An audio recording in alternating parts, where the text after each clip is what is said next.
أعوذ بالله من الشيطان الرجيم بسم الله الرحمن الرحيم وأتموا الحج والعمرة لله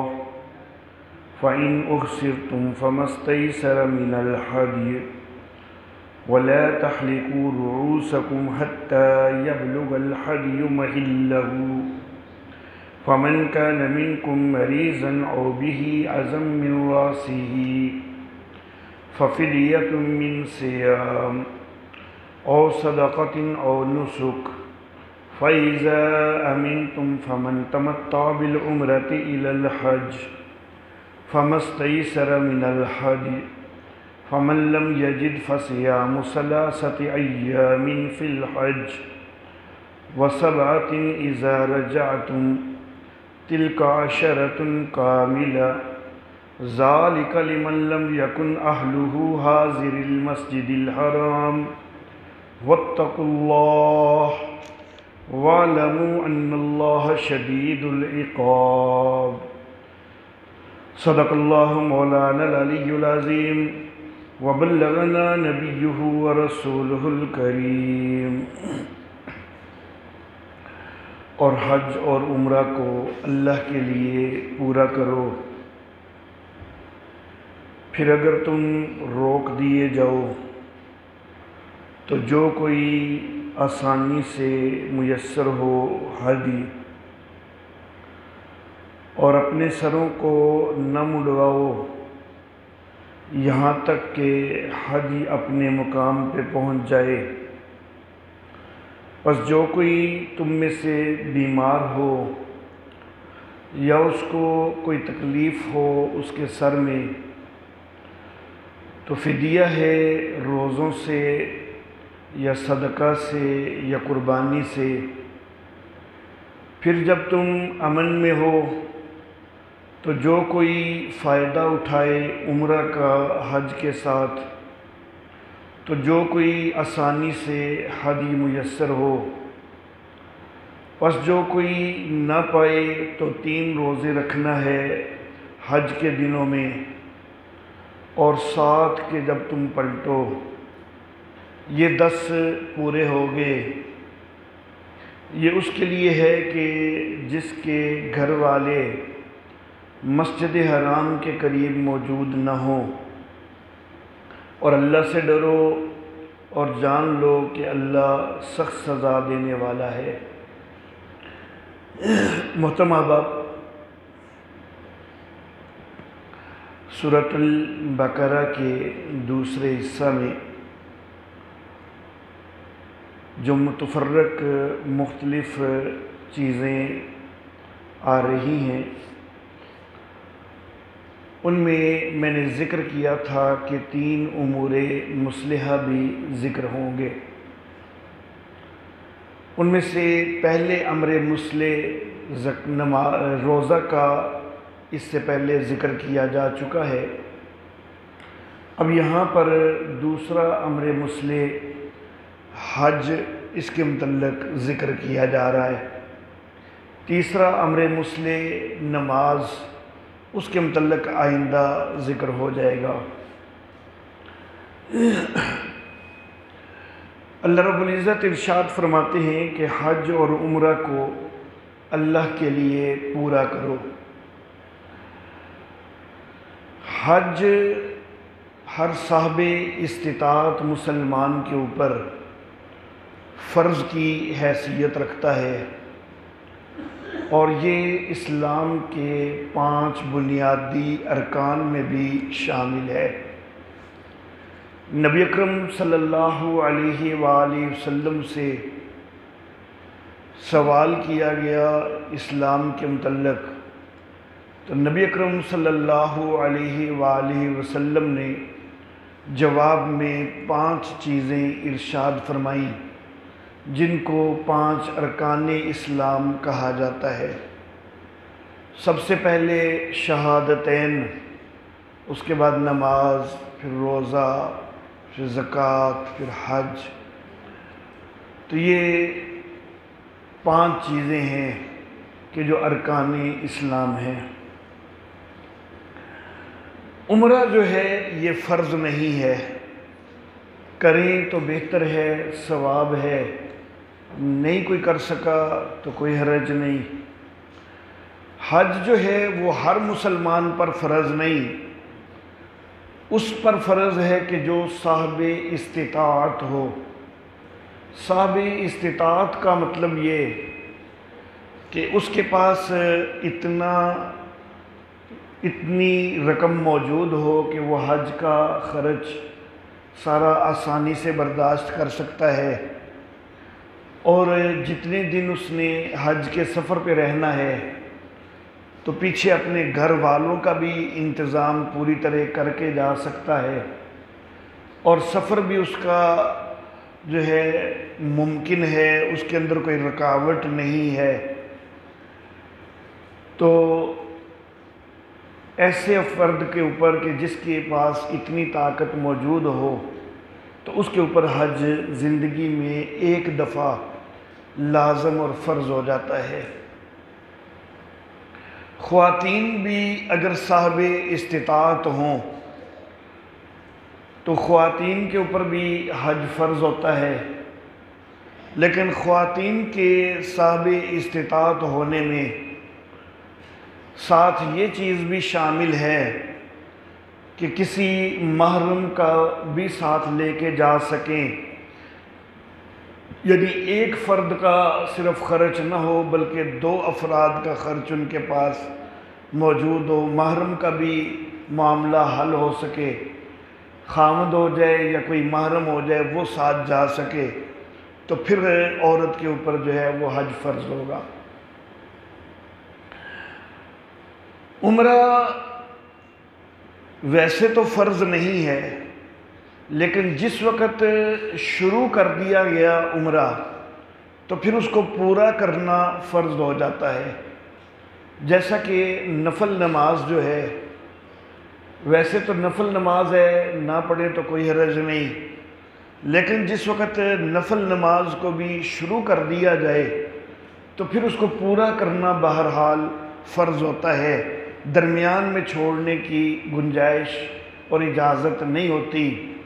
اور اگر کسی مجبوری کی وجہ سے نفل نماز کو درمیان میں کسی وجہ سے توڑنا پڑ گیا ہے، مجبوری ایسی بن گئی ہے، تو پھر اس کی قضا بھی کرنی ہوتی ہے، کیونکہ وہ فرض ہو چکی تھی، اس کا پورا کرنا فرض ہو چکا تھا۔ تو عمرہ ابتدائی طور پر تو فرض کوئی نہیں، لیکن جس نے شروع کر لیا تو پھر اس کے لیے پورا کرنا جو ہے وہ فرض ہو جاتا ہے۔ اور عمرے کا شروع کرنا یہ کہ احرام باندھ لیا ہے عمرہ کی نیت سے، تو پھر سمجھو کہ یہ عمرہ شروع ہو چکا ہے۔ احرام باندھنا عام طور پر اس سے ہم یہ مراد لیتے ہیں کہ 2 چادریں لے لی، ایک نیچے تہمت کے طور پر اور دوسری کندھوں کے اوپر، ہم سمجھتے ہیں کہ یہ احرام باندھنا ہے، حالانکہ یہ 2 چادریں جو ہیں یہ احرام باندھنا نہیں، یہ احرام کی ایک علامت ہیں۔ احرام کی پابندیاں چادریں اوڑھ لینے سے شروع نہیں ہو جاتی، بلکہ جس وقت بندہ 2 نفل پڑھ کے نیت کر لے عمرہ کی اور تلبیہ کہہ لے تو اس وقت احرام کی ساری پابندیاں شروع ہوتی ہیں، اور شرعی لحاظ سے اس کو احرام باندھنا کہا جاتا ہے۔ اسی طرح احرام کھولنا جو ہے تو وہ چادریں اتار دینے کا نام نہیں ہے۔ اگر کسی وقت عمرہ کے سفر میں، حج کے سفر میں بندہ غسل کرنا چاہتا ہے، چادریں اتار سکتا ہے، اس میں یہ نہیں ہوگا کہ اس نے احرام کھول دیا ہے۔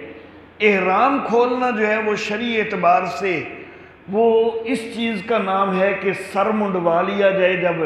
سارے مناسک پورے کر کے جب سر منڈوا لیا گیا تو سمجھو کہ احرام ختم ہو گیا۔ بے شک چادریں ابھی اس کے بعد بھی اوڑے رکھیں، وہ بے شک دوسرے دن تک بھی اوڑے رکھیں، لیکن جس وقت سر منڈوا لیا ہے تو وہ احرام کھولنا ہو جاتا ہے شرعی اعتبار سے، اس سے شرعی پابندیاں جو ہیں وہ احرام والی ختم ہو جاتی ہیں۔ اور اگر کسی نے چادریں ویسے اتار دی ہیں لیکن سر نہیں منڈوایا، نہ ہی بال ترشوائے ہیں، تو ابھی اس کو احرام کی حالت میں ہی سمجھا جائے گا، اس کے اوپر ابھی احرام کی پابندیاں جاری رہیں گی، جب تک کہ وہ سر نہ منڈوا لے یا بال نہ ترشوا لے۔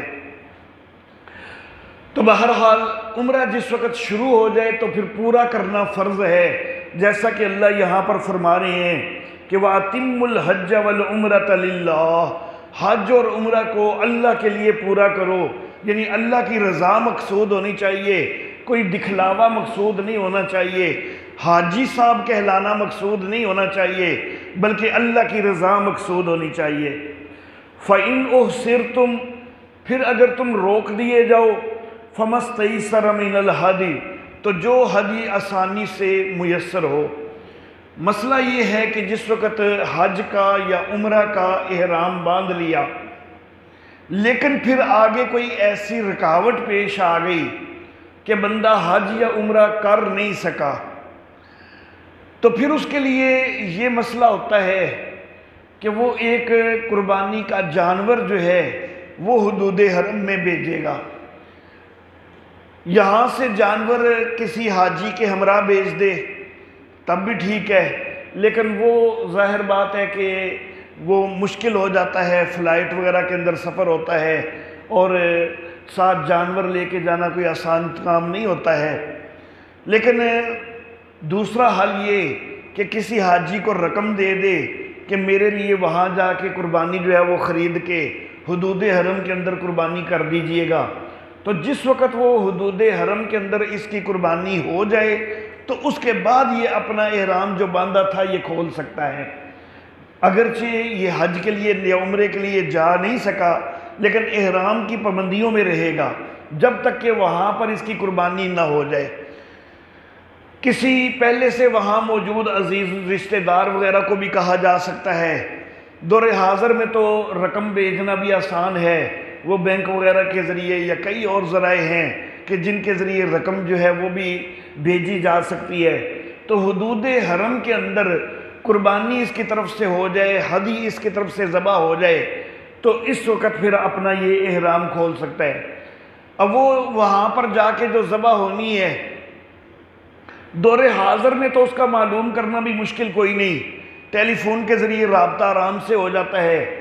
قدیم دور میں تو یہ تھا کہ جس کو ہدی دے کے بھیجا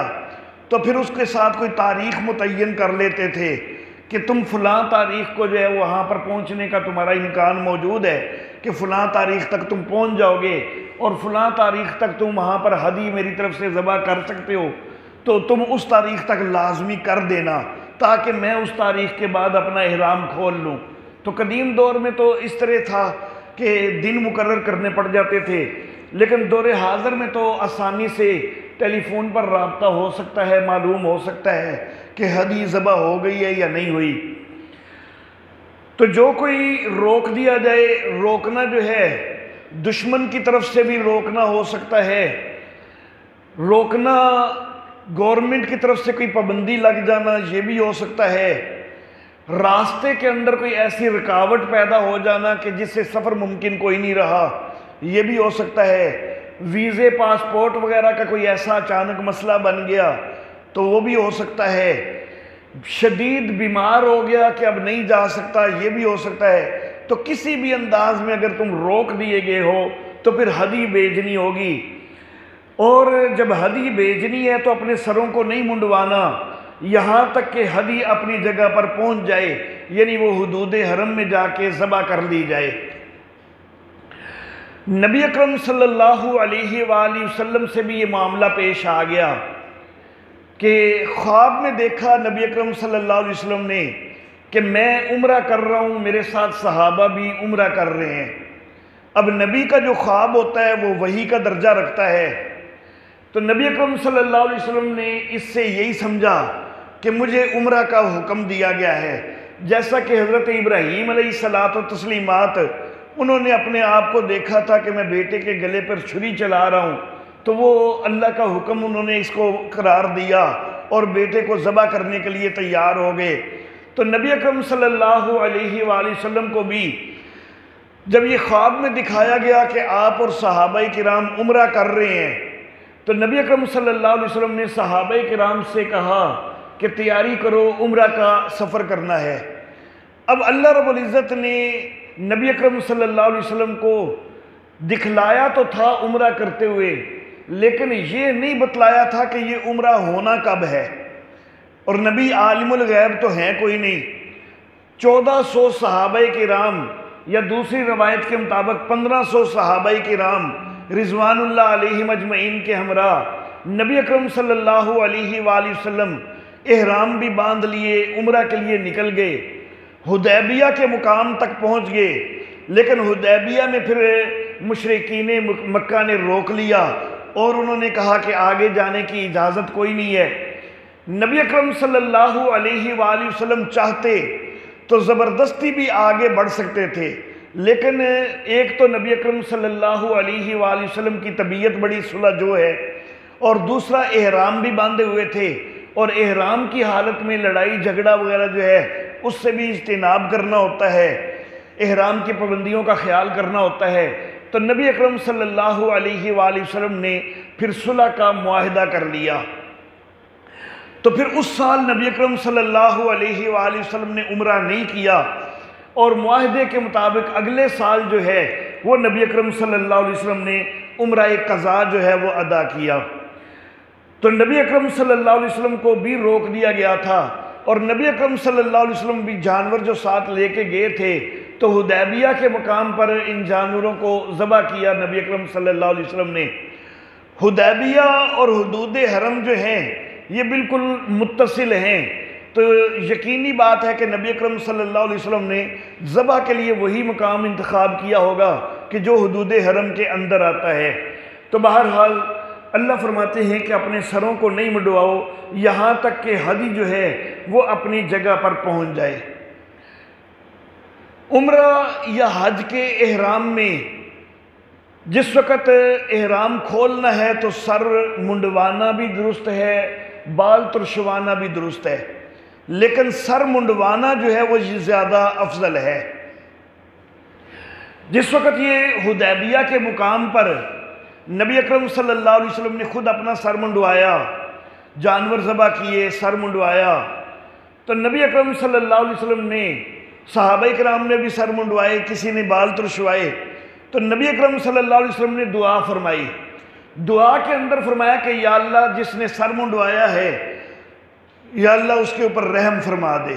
یا اللہ جنہوں نے سر منڈوایا ہے ان پر رحم فرما دے۔ جب یہ دعا کی نا تو کسی صحابی نے عرض کیا آقا سب نے سر منڈوائے کوئی نہیں، کچھ ایسے بھی ہیں کہ جنہوں نے بال ترشوائے ہیں۔ تو نبی اکرم صلی اللہ علیہ وسلم نے پھر کہا یا اللہ جنہوں نے سر منڈوائے ہیں ان کے اوپر رحم فرما دے۔ صحابی نے پھر توجہ دلائی کہ آقا کئیوں نے سر نہیں منڈوائے صرف بال ترشوائے ہیں۔ تو تیسری دفعہ دعا کے اندر پھر نبی اکرم صلی اللہ علیہ وسلم نے کہا یا اللہ جنہوں نے سر منڈوائے ہیں ان پر بھی رحم فرما دے، جنہوں نے بال ترشوائے ہیں ان پر بھی رحم فرما دے۔ حالانکہ نبی اکرم صلی اللہ علیہ وآلہ وسلم کو پہلی دفعہ دعا کرتے ہوئے بھی خود بھی معلوم تھا کہ کئیوں نے بال ترشوائے ہیں، یہ خود بھی معلوم ہونے کے باوجود نبی اکرم صلی اللہ علیہ وسلم نے پہلی دفعہ دعا کی تو صرف سر منڈوانے والے کے لیے دعا کی، بال ترشوانے والے کے لیے دعا نہیں کی۔ پھر دوسری دفعہ صحابی نے توجہ بھی دلائی، تو توجہ دلائے جانے کے باوجود بھی نبی اکرم صلی اللہ علیہ وسلم نے سر منڈوانے والوں کے لیے دعا کی، بال ترشوانے والوں کے لیے دعا کوئی نہیں کی۔ تیسری دفعہ پھر جس وقت کی ہے صحابی کے دوسری دفعہ توجہ دلانے پر، تو پھر بھی نبی اکرم صلی اللہ علیہ وسلم نے پہلے سر منڈوانے والوں کا بھی ساتھ ذکر کیا، حالانکہ ان کے لیے دو دفعہ دعا پہلے ہو چکی تھی نا، اب تیسری دفعہ نبی صلی اللہ علیہ وسلم صرف بال ترشوانے والوں کے لیے بھی تو کر سکتے تھے نا، لیکن ایسا نہیں، نبی صلی اللہ علیہ وسلم نے پہلے پھر بھی تیسری دفعہ بھی سر منڈوانے والوں کا بھی ساتھ ذکر کیا اور بال ترشوانے والوں کا بھی ساتھ ذکر کیا۔ اس سے اندازہ ہو جاتا ہے کہ سر منڈوانا نبی اکرم صلی اللہ علیہ وسلم کے نزدیک کتنا افضل تھا کہ اس کے لیے آپ بار بار دعا کرتے ہیں، اور بال ترشوانے والے کے لیے دعا جو ہے وہ بہت کم کی ہے۔ فَمَنْ كَانَ مِنْكُمْ مَرِيضًا أَوْ بِهِ أَذًى مِّن رَأْسِهِ، اب سر نہیں منڈوانا، بال نہیں ترشوانے جب تک کہ احرام کی پابندیاں جاری ہیں، جب تک احرام نہیں کھولنا، لیکن اگر تو میں سے کوئی بیمار ہے اور اس کو بیماری کوئی ایسی ہے کہ جس کی وجہ سے اس کو سر منڈوانا پڑ رہا ہے، یا اس کے سر کے اندر کوئی تکلیف ایسی ہے کہ جس کی وجہ سے اس کو سر منڈوانا پڑ رہا ہے، فَفِدْيَةٌ مِّن صِيَامٍ، تو پھر روزوں سے فدیہ دینا ہے، یا صدقہ سے یا قربانی سے۔ حضرت کعب بن عجرہ رضی اللہ تعالی عنہ، یہ حج کا یا عمرے کا سفر، اور سفر تھا طویل ان کا، اور عرب کے جو اس دور کے سفر تھے وہ ظاہر ہے کئی کئی دنوں پر اور بعض اوقات کئی کئی مہینوں پر بھی مشتمل ہوتے تھے۔ اب جس وقت یہ احرام باندھ کے چلے ہیں اور سفر بہت لمبا، سفر کی صعوبتیں برداشت کری ہیں، کنگھی تک بھی کرنی احرام کی حالت میں تو اس سے بال ٹوٹنے کا خدشہ ہوتا ہے، تو کنگھی تک بھی نہیں کی جا رہی، تو سر کے اندر جوئیں پڑ گئیں اور بہت زیادہ جوئیں پڑ گئیں۔ نبی اکرم صلی اللہ علیہ وآلہ وسلم نے ان کی کیفیت دیکھی کہ یہ جوؤں کی وجہ سے کافی زیادہ ہی پریشان ہو چکے ہیں،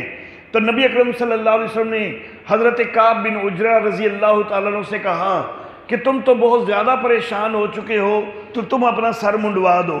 لیکن پھر تمہیں فدیہ دینا پڑے گا۔ فدیے کا اللہ نے یہاں پر ذکر کیا ہے، روزوں کی شکل میں بھی ہو سکتا ہے، صدقہ کی شکل میں بھی، قربانی کی شکل میں بھی۔ روزوں کی شکل میں 3 روزے رکھنا یہ فدیہ ہے، صدقہ کی شکل میں 6 مسکینوں کو کھانا کھلانا یہ فدیہ ہے، اور قربانی کی شکل میں 1 بکری ذبح کرنا یہ فدیہ ہے۔ فَإِذَا أَمِنْتُمْ، پھر جب تم امن میں ہو،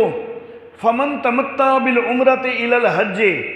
وہ پہلے جو صورتحال بتائی جا رہی تھی نا، تو اس وقت تھا کہ تم روک دیے گئے، اس وقت گویا کہ امن کی حالت نہیں، اب امن کی حالت کا تذکرہ ہو رہا ہے کہ جو کوئی عمرہ کا حج کے ساتھ فائدہ اٹھائے، فَمَسْتَيْسَرَ مِنَ الْحَدِي، تو پھر جو کوئی ہدی میسر ہو۔ حج کی 3 اقسام ہوتی ہیں، ایک ہے حج افراد، دوسرا ہے حج تمتع، اور تیسرا ہے حج قران۔ حج افراد اس کا نام ہے کہ بندہ حج کے سفر پہ جائے اور صرف حج کرے، ساتھ کوئی عمرہ نہ کرے اور حج کر کے واپس آ جائے، اس کا نام ہے حج افراد۔ جو حج افراد ہے اس میں کوئی قربانی لازم کوئی نہیں ہوتی، اس میں ہدی لازم کوئی نہیں ہوتی۔ دوسرا ہے حج تمتع۔ حج تمتع اس کو کہتے ہیں کہ حج اور عمرہ دونوں ایک ہی سفر میں کیے جائیں، لیکن دونوں کا احرام الگ الگ باندھا گیا ہو۔ سفر میں اگر حج سے کافی دن پہلے جا رہا ہے تو ایک عمرے کا احرام باندھ کے یہاں سے چلا جائے، جب عمرے کا احرام باندھ کے چلا گیا، وہاں جا کے عمرہ ادا کر کے وہ احرام کھول دیا، احرام کی پابندیوں سے آزاد ہو گیا۔ پھر جب حج کے ایام آئے تو پھر حج کا احرام وہیں سے باندھ کے تو حج کر لے، تو اس کو کہتے ہیں تمتع۔ اس میں ایک ہی سفر کے اندر 2 کام ہو گئے، حج بھی اور عمرہ بھی، تو اس کے لیے قربانی لازم ہوتی ہے، دم لازم ہوتا ہے۔ یہ جو ہدی ہے، یہ جو دم ہے، احناف کے نزدیک یہ دم شکر ہے، یہ اس چیز کے شکریہ میں ہے کہ اللہ نے مجھے توفیق دی ہے کہ ایک ہی سفر کے اندر میں یہ دونوں کام کرنے کے قابل ہو سکا ہوں، تو اس شکرانے کے طور پر یہ ایک قربانی جو ہے وہ دی جاتی ہے، ایک ہدی ذبح کی جاتی ہے، تو تمتع کرنے والے کے لیے یہ لازم ہے۔ تیسرا ہے حج قران۔ قران جو ہے وہ بھی حج اور عمرہ دونوں کرنے ہیں ایک ہی سفر میں، لیکن وہ دونوں ایک ہی احرام میں، کہ عمرہ کا احرام اور حج کا احرام اکٹھی نیت کر کے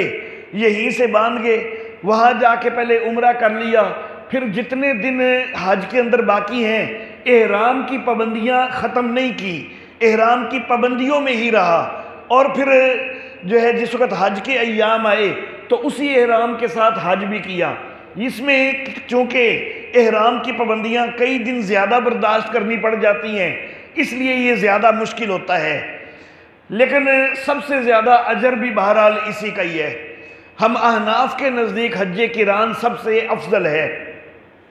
دوسرے نمبر پر حج تمتع ہے، اور تیسرے نمبر پر ہمارے نزدیک حج افراد ہے۔ نبی اکرم صلی اللہ علیہ وآلہ وسلم نے جو اپنا آخری حج فرمایا جس کو حجۃ الوداع کہا جاتا ہے، تو نبی اکرم صلی اللہ علیہ وسلم نے بھی حج قران ہی کیا تھا۔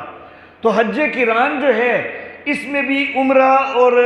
حج دونوں ہوتے ہیں، تو پھر شکرانے کی قربانی یہاں پر بھی ہوگی۔ تو حج افراد جو ہے اس میں قربانی لازم کوئی نہیں ہوتی، لیکن حج تمتع میں بھی قربانی ہوتی ہے، حج قران میں بھی قربانی ہوتی ہے۔ ہمارے پاکستانی احباب عموماً جو حج کے لیے جاتے ہیں تو وہ زیادہ تر حج تمتع کرتے ہیں۔ قران جو ہے وہ ذرا مشکل ہوتا ہے، اور حج کے سفر پہ بندہ جائے اور پھر ساتھ عمرہ نہ کرے تو یہ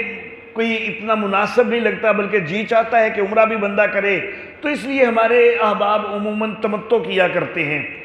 تو بہرحال تمتع میں بھی قربانی لازم ہوتی ہے اور قران میں بھی قربانی لازم ہوتی ہے۔ لیکن اگر کوئی قربانی کسی کو میسر نہیں ہے تو اللہ فرماتے ہیں فَمَن لَمْ يَجِدْ فَصِيَامُ ثَلَاثَةِ أَيَّامٍ فِي الْحَجِّ وَسَبْعَةٍ إِذَا رَجَعْتُمْ، تو اگر قربانی تمتع والے کو یا قران والے کو میسر نہیں ہے تو پھر 3 روزے رکھنے ہوں گے حج کے دنوں میں، اور 7 رکھنے ہوں گے جب حج کے دن ختم ہو جائیں۔ یہاں پر لفظ ہے اِذَا رَجَعْتُمْ، جب تم واپس پلٹو۔ واپس پلٹنے سے مراد یہ نہیں کہ ضرور اپنے گھر میں آ جاؤ، بلکہ حج سے واپسی مراد ہے حج کے مناسک تمہارے پورے ہو جائیں۔ حج سے تم پلٹ جاؤ، حج کے مناسک تمہارے پورے ہو جائیں، تو اس کے بعد اگر بعض اوقات وہیں پہ بندے نے زیادہ دن رہنا ہوتا ہے تو وہیں پہ 7 روزے رکھنا چاہے تو وہیں پہ بھی رکھے جا سکتے ہیں، واپس پاکستان میں آ کے رکھنا چاہیں تو یہاں پر بھی رکھے جا سکتے ہیں۔ 3 روزے حج کے ایام کے اندر اندر رکھنے ہیں، اور یہ جو 3 روزے ہیں نا یہ 9 ذی الحج سے پہلے پہلے پورے ہونے چاہیے۔ 9 ذی الحج کو یہ زیادہ سے زیادہ آخری روزہ ہو سکتا ہے، 10 کو تو آگے عید کا دن ہے، اس میں تو پھر آگے روزہ رکھ نہیں سکتے، 11 12 13 یہ ایام تشریق ان میں روزہ نہیں رکھ سکتے ہیں، تو حج کے دن تو پھر ختم ہو جائیں گے، تو اس لیے 9 ذی الحج سے پہلے پہلے یہ 3 جو ہے وہ روزے پورے کرنے ہیں، 7 8 9 کو ہو جائے یا اس سے پہلے ہو جائے، تو 3 روزے وہاں پہلے کرنے ہیں۔ اگر کوئی ہدی کسی کے پاس نہیں تو اس کو پہلے سے یہ خیال کرنا چاہیے کہ میں نے یہ 3 روزے رکھنے ہیں۔ اگر وہ 3 روزے نہیں رکھے اس نے تو پھر بہرحال اس کو کسی نہ بھی کسی انداز میں ہدی کا انتظام ہی کرنا پڑے گا، بے شک اس کے لیے پھر اس کو قرض لینا پڑے، لیکن پھر اس کو ہدی کا انتظام ہی کرنا پڑے گا۔ لیکن اگر 3 روزے وہ رکھ لیتا ہے 9 ذی الحج تک تو پھر جو ہے ہدی اس کے اوپر لازم کوئی نہیں رہی، لیکن یہ اس کے لیے ہے کہ جس کے پاس ہدی کی گنجائش نہ ہو۔ تِلْکَ عَشَرَةٌ کَامِلَةٌ، یہ 10 پورے ہو گئے۔ یہ جو عشرۃ کاملہ کا لفظ ہے مفسرین نے کہا کہ اس کے اندر ایک یہ نکتہ ہے کہ قربانی کرنی تھی، ہدی دینی تھی، اور ہدی کی جگہ پر اب صرف 10 روزے ہو گئے، تو کوئی بندہ سوچ سکتا ہے کہ ہدی جو ہے وہ ایک زیادہ بڑی چیز ہے اور یہ 10 روزے تو اس کے مقابلہ میں شاید چھوٹی چیز ہیں، تو اللہ فرماتے ہیں نہیں، یہ کامل ہو چکے ہیں، یہ اس کا پورا ازالہ جو ہے وہ کر چکے ہیں، اس میں تمہیں پریشان ہونے کی ضرورت کوئی نہیں ہے۔ ذَلِكَ لِمَن لَّمْ يَكُنْ أَهْلُهُ حَاضِرِ الْمَسْجِدِ الْحَرَامِ، یہ اس کے لیے ہے کہ جس کے گھر والے مسجد حرام کے قریب موجود نہیں۔ یہ جو آیت مبارکہ ہے نا،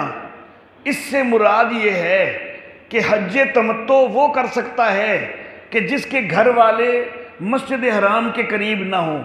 حج قران بھی وہ کر سکتا ہے کہ جس کے گھر والے مسجد حرام کے قریب نہ ہوں۔ جس کے گھر والے مسجد حرام کے قریب ہیں اس کے لیے نہ حج تمتع کی گنجائش ہے نہ ہی حج قران کی گنجائش ہے۔ جس کے گھر والے یعنی جس کی رہائش جو ہے وہ مسجد حرام کے قریب ہے اس کے لیے صرف حج افراد ہے، وہ حج تمتع یا حج قران نہیں کر سکتا۔ وجہ اس کی کیا ہے کہ حج کا جو معاملہ ہے جو دور سے گیا ہے نا تو اس کو سفر کی صعوبتیں برداشت کرنی پڑی ہیں، تو چلو ایک ہی سفر کے اندر حج بھی کر لے عمرہ بھی کر لے، کیونکہ دور دراز سے آنے والوں کے لیے بار بار سفر کرنا مشکل ہوتا ہے۔ لیکن جو بالکل مسجد حرام کے قریب ہے تو اس کے لیے کوئی مشکل نہیں ہے کہ کسی وقت بھی جو ہے وہ تھوڑی سی مشقت برداشت کرے اور مسجد حرام تک پہنچ جائے، اور وہ حج الگ کر سکتا ہے، عمرہ الگ کر سکتا ہے۔ تو وہ اتنی آسانی اپنے لیے نہ بنائے کہ جن دنوں میں حج کے لیے ادھر آیا ہے انہی دنوں میں جو ہے وہ عمرہ بھی کرے، بلکہ اس کے لیے یہ مسئلہ ہے کہ وہ الگ الگ سفر کرے، حج کا الگ کرے۔ بے شک وہ تھوڑا سا ہی سفر بنے گا، کوئی تو مکہ شہر کے اندر ہی ہوں گے، کوئی مکہ کے قریب ہوں گے۔ یہ قریب سے کیا مراد ہے؟ ہم احناف کا مسلک یہ ہے کہ جو میقات کی حدود ہیں ان کے جو اندر اندر ہیں، مکہ شہر پورا میقات کی حدود کے اندر آتا ہے، اور مکہ کے علاوہ بھی ارد گرد کا کچھ علاقہ وہ میقات کی حدود کے اندر آتا ہے۔